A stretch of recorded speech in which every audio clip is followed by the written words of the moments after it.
Colours Marathi वाहिनीवरील सरस्वती या मालिकेत राघवच्या पुनरागमनानंतर मालिकेत नवनवीन वळणं येत आहेत.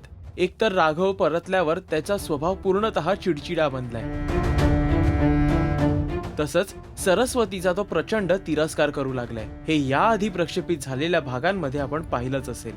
राघवच्या आयुष्यात झालेल्या या नकारार्थी बदलाबद्दलच त्याला म्हणजेच आस्ताद काळेला नेमकं काय वाटतेय पाहूयात त्याच्याशी केलेली ही एक्सक्लुझिव्ह बातचीत. आत्ता तुम्ही रिसेंटली आमच्या सिरियलमध्ये बघत असाल की राघव मृत्यूच्या दाढेतून परत आलाय.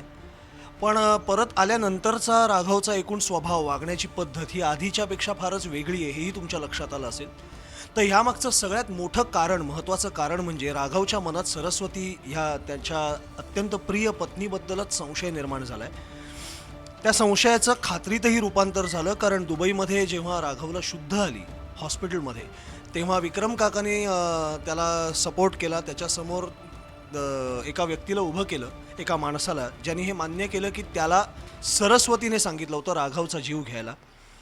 घडलं असं होतं, आम्ही क्रीकवर फिरायला गेलेलो असताना सरस्वतींच्या चेहऱ्यावरचा आनंद बघून राघवलाही खूप बरं वाटत होतं.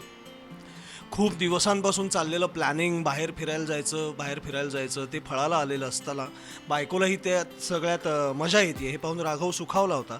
त्या आनंदाच्या भरात तो गाणं म्हणत होता बायकोसाठी, एक प्रेमगीत. आणि तेव्हा त्याला लांबून एक माणूस बंदूक रोखून तयार असलेला दिसला आणि त्या बंदुकीतनं गोळी निघाली, ती राघवच्या खांद्याला लागली, खांद्यातून आरपार गेली आणि राघव त्या क्रीकच्या पाण्यात पडला. हे तुम्ही पाहिलं होतं. सुदैवानी किंवा राघवच्या पूर्वपुण्याईमुळे म्हणा, तो वाचला आणि आता ही अढी मनात धरून राघव परत आलेला आहे. त्यातून तो परत आला तेव्हा त्याला समोर रणजित हा त्याचा म्हणजे लौकिक अर्थाने सावत्र पण तसा खूप जवळचा प्रेमाचा भाऊ, पण तो सरस्वतीची बाजू घेऊन राघवलाच सतत काउंटर करतोय हे दिसलं. त्यातून रणजितला सरस्वतीबद्दल थोडी जास्तीच आपुलकी वाटते, हे सुद्धा लक्षात न येण्या इतका राघव वेडा नाही, मूर्ख नाही. तर ह्या सगळ्यामध्ये राघवची एका बाजूला चिडचिड होते की माझ्याच बायकोनी, मी माणूस ओळखण्यात एवढा कसा काय चुकलो, माझ्या बायकोनी हे का करावं, माझा जीव घ्यायचा प्रयत्न करण्यामागचं काय कारण असेल.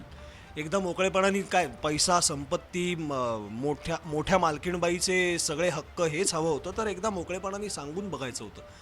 आणि दुसरीकडे त्याला ह्या गोष्टीचा त्रास होतोय की आपलं ह्या व्यक्तीवर काही झालं तरी जीवापाड प्रेम आहे, आपण तिच्याकडनं सत्य वदवून घेण्यासाठी म्हणून का होईना पण तिला थोडा त्रास देतोय आणि त्या व्यक्तीला होणारा त्रास पाहून राघव आतल्यात खूप खूप त्रस्त आहे, तो कुढत राहिला आहे आतल्यात.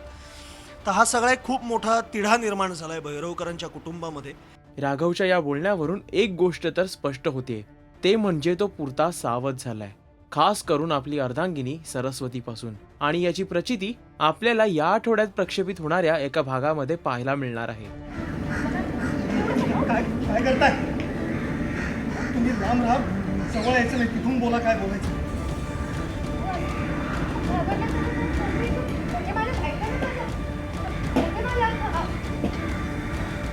राघवच्या येण्यानं भलेही भैरवकर कुटुंबात उलथापालथ सुरू झालीये, पण त्या निमित्ताने हेही पाहणं महत्वाचं असेल की सरस्वतीच्या आयुष्यावर याचा कसा आणि काय परिणाम होणार. या सगळ्या प्रकाराबद्दल आपल्याला काय वाटतं, ही मालिका नक्की काय वळण घेणार आहे आणि याचा आपण काय विचार करता, आपल्या प्रतिक्रिया लिहा या व्हिडिओच्या खाली असलेल्या कॉमेंट सेक्शनमध्ये.